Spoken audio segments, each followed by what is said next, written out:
think the main concern today is about Ukraine, and will we decide on how we will finance Ukraine in 2026 and 2027? I think the best option, sure, is to use frozen assets. Sure, there are other options as well, but I think it's very important for Europe as well to show determination, and that Europe can decide what we want to do, how we will help Ukraine. So, as well, today will be a discussion about MFF. I know that today there are farmer protests, as well as Latvian farmers are protesting today because they are not satisfied with the Commission's proposal. But I think the Commission has worked hard, so I probably will see them.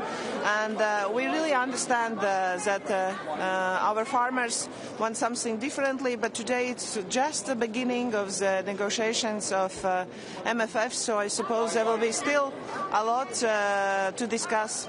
But for me, it's important that we can show our decisiveness today about Ukraine. It's very important for Ukrainians as well as for Europeans, and for those negotiations which are going on with US and Russia, that Europe are a partner here. I think it's very important for ourselves as well.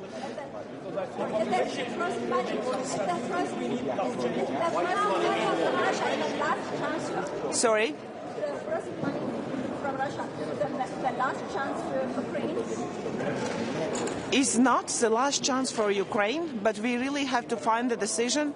Frozen assets are not the only one. There could be a loan which could be decided as Europe's overall, but it's needed unanimously to decide. So we don't know. We still don't have Hungary on our part, but I think it's important that we can support Ukraine, because those negotiations for peace are just ongoing, but still there is no peace in the nearest future yet. Is the the only viable option, Prime Minister, and do you think you can convince Belgium? I think frozen assets are not the only option, but it's the best option for two reasons. So to show ourselves, this is really like a good financial option. Second, there are so many legal aspects which has been already decided. It will not have an influence on our debts. Third, we need to show as well our parts that we are able to decide, and if with those move, we can show as well Russia that we are able to decide, and we are strong partners, that Europe is really decisive and Europe knows what to do. So therefore, it's not just a legal aspect, financial aspect, but as well political aspects that we can make this decision. But sure, there are other options as well. The main issue is we need the result. What will be those finances which we can provide for Ukraine in 26 and 27?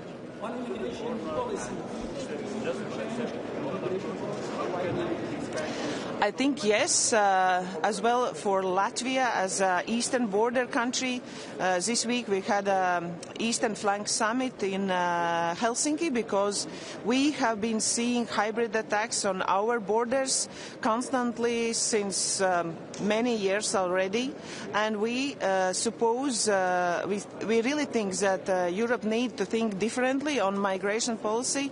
We really need to defend our own citizens as a first part and as a priority, and we really need a good sending back policy, because now if there are terrorism or there are criminal cases, if we are not able to do anything about those people which are not even citizens of Europe, it's not good, because we really need to find a solution here, because we need to protect our citizens. That's our duty, and therefore I'm very active on that. I'm for changing migration policy, because what we thought is asylum seeker in 1945 is not the same in 2025.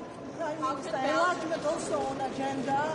De Putin en Ucrania, de la necesidad de que Europa camine unida, tome decisiones unidas en relación con múltiples asuntos, ya sea la crisis energética, en los inicios de la invasión, o ahora también en la decisión que tenemos que tomar, no solamente de inmovilizar, sino también de utilizar los activos congelados rusos para financiar a Ucrania en el año 2026 y en el año 2027. En todo caso, Lo que sí que es importante es lo que dijo el presidente del Consejo Europeo, Antonio Costa. Hay que tomar una decisión, sea